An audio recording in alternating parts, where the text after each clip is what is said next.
Bonjour à toutes, bonjour à tous, j'espère que vous allez bien. On se retrouve aujourd'hui pour parler lecture. Vous savez que j'aime beaucoup lire, j'essaye de vraiment prendre du temps pour le faire, donc plutôt le matin pour moi parce que c'est là où je suis tranquille avant que ma fille se réveille. Je suis plutôt une lève-tôt. Le soir en général je suis assez fatiguée, donc c'est pas là où je lis beaucoup, mais je voulais vous présenter quelques-uns des ouvrages que j'ai particulièrement aimés ces derniers mois. Alors il y a du développement personnel, du roman, des choses voilà, plus ou moins futiles, mais il y en aura pour tous les goûts. On commence avec un titre prometteur, Celle qui a dit fuck. Donc c'est le journal d'une imparfaite qui décide d'en finir avec les prises de tête. Donc on suit le quotidien d'Alice, voilà, sous forme de journal avec des petits dessins et un petit peu ce qui lui arrive dans ses journées. Il y a des chiffres concrets, par exemple 40% de notre bonheur dépend de nous, 50% serait dans notre capital génétique de départ et 10% serait lié aux événements extérieurs. Donc il y a à la fois des infos mais aussi des grands préceptes du développement personnel, des solutions faciles à mettre en place, mais tout ça posé sous forme de ce journal très drôle avec les petits dessins. Voilà, c'est vraiment un livre qui se dévore. Vous avez par exemple l'Ikigai qui est assez connu en développement personnel, donc plein de petites notions rassemblées dans ce livre de poche. Il y a également un 2 que j'ai trouvé très sympa aussi, mais celui-ci, voilà, il y avait le côté nouveau quand je l'ai découvert et je trouve qu'il se lit très très bien. Si vous voulez pour l'été un livre qui soit à la fois drôle et instructif, je vous le conseille, prenez-le dans vos valises. Ensuite, dans un tout autre style, beaucoup plus sérieux, nous avons La Vague de Todd Strasser. Alors, pour vous résumer l'histoire, c'est une expérience en fait qui a été menée par un professeur d'histoire qui voulait montrer comment on pouvait facilement se mettre à suivre une idée et aller assez loin. Vous verrez dans ce livre, c'est vraiment relatif à ce qui s'est passé en Allemagne avec le nazisme et c'est vraiment puissant de voir comment on peut arriver à endoctriner tout un groupe, toute une foule et à leur faire des choses voilà, que ces personnes ne pensaient vraiment pas pouvoir faire un jour. C'est un choc, je trouve, et ça fait réfléchir sur tout ce qu'on peut vivre ou ce qu'on a pu vivre depuis ces 2 ans et demi, voilà. Donc vraiment, je vous conseille de le lire, il est très très instructif.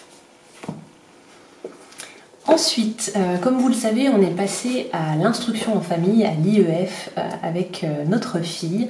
Donc c'est une chose qu'on avait en tête depuis assez longtemps, comme on vit. Je vous ferai certainement d'ailleurs une vidéo sur le sujet. Si ça vous intéresse, n'hésitez pas à me le mettre en commentaire. Et je me suis intéressée à différentes pédagogies, différents courants de pensée, et j'ai notamment lu le livre d'André Stern, et je ne suis jamais allée à l'école, qui est vraiment voilà, assez passionnant. Donc André Stern raconte son enfance, son quotidien, sachant qu'il n'a jamais été à l'école, il n'a pas été scolarisé, il n'a pas suivi d'enseignement formel, mais il s'est intéressé à énormément de choses. Ses parents l'ont mis en contact avec des domaines très variés, des personnes qu'il a pu suivre, avec qui il a pu apprendre, tel plein de maîtres d'apprentissage, et c'est vraiment très intéressant. Et à la fin du livre, il y a une partie que j'ai trouvée vraiment finalement la plus intéressante. Ce sont les questions qui lui ont été fréquemment posées par les journalistes, parce que c'est un personnage qui est assez connu, qui a écrit de nombreux livres, qui fait des conférences, et il répond à ces questions voilà, qui reviennent très souvent quand on parle d'instruction en famille, de unschooling ou de homeschooling, et ces réponses sont vraiment très justes et cassent un peu les mythes ou les idées reçues qu'on peut avoir sur le sujet.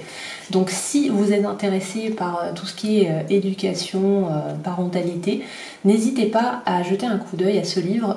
J'en avais encore jamais entendu parler et je trouve qu'il vaut le détour. Ensuite, encore un livre de développement personnel, Les 5 clés du bonheur de Tal Ben-Shahar. Alors Tal Ben-Shahar, il est quand même assez connu dans le monde voilà, de la psychologie, il est docteur en psychologie et en philosophie. Il a enseigné à Harvard, il fait énormément de conférences. Et là, c'est un résumé en fait par rapport à tout ce qu'il a pu lire, vivre, apprendre. Sur les différentes clés du bonheur, donc dans les différents domaines importants de la vie, c'est-à-dire le domaine spirituel, intellectuel, physique, relationnel et émotionnel. Il y a plein d'idées intéressantes dedans, moi je l'ai beaucoup aimé, c'est vraiment un guide de psychologie positive, mais des choses voilà, qui sont relativement reconnues et qui permettent de refaire un petit point sur notre bonheur. Qu'est-ce que notre bonheur? Parce que c'est un sujet qui est vraiment au cœur de nos préoccupations et ça fait du bien voilà, d'avoir quelques clés pour faire le point sur notre situation.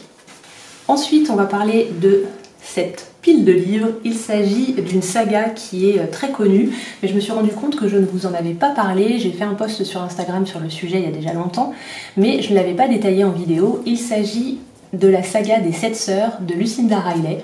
Alors je suis tombée dessus par hasard en faisant mes courses à Super U, il était en tête de gondole et je me suis laissée attirer par la saga phénomène, 25 millions d'exemplaires vendus.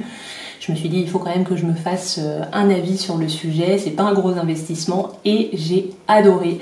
J'ai été vraiment captivée, prise dans l'intrigue. Donc nous avons voilà, un tome par sœur. Je vous explique un petit peu l'intrigue. Donc à la mort de leur père, qui était un milliardaire assez mystérieux, 6 sœurs vont découvrir des lettres que leur père a laissées avec des instructions et chacune va être amenée à découvrir ses origines puisqu'elles ont été adoptées aux 4 coins du monde. Et alors le schéma narratif est le même dans chacun des tomes, donc ça au niveau originalité voilà, on revient sur les mêmes bases, mais c'est vraiment très prenant avec à chaque fois un retour en arrière dans la vie de leur grand-mère ou arrière-grand-mère. Et c'est vraiment quelque chose qui est très prenant parce qu'il y a un côté aussi roman historique. On va découvrir différents pays, différentes régions du monde. On va partir au Brésil, en Australie, en Irlande, en fonction des sœurs. On va parler de personnages célèbres comme des compositeurs de musique. Donc j'ai beaucoup aimé le mélange. Je ne suis pas très roman historique d'habitude, mais là, le mélange, l'alternance entre la vie au présent des jeunes filles et leur histoire passée, c'est vraiment quelque chose qui est très prenant et j'ai dévoré tous ces tomes. Il y en a également un dernier qui était sorti qui s'appelait... j'ai perdu le titre, pardon, mais qui était finalement la conclusion, puisqu'on parle des 7 sœurs et on n'en avait vu que 6. Mais vraiment, c'est passionnant et à partir de là, je me suis mis à lire d'autres livres de Lucinda Riley que j'ai beaucoup apprécié aussi, dont je vous parlerai certainement dans une autre vidéo. Mais vraiment, cette saga est top.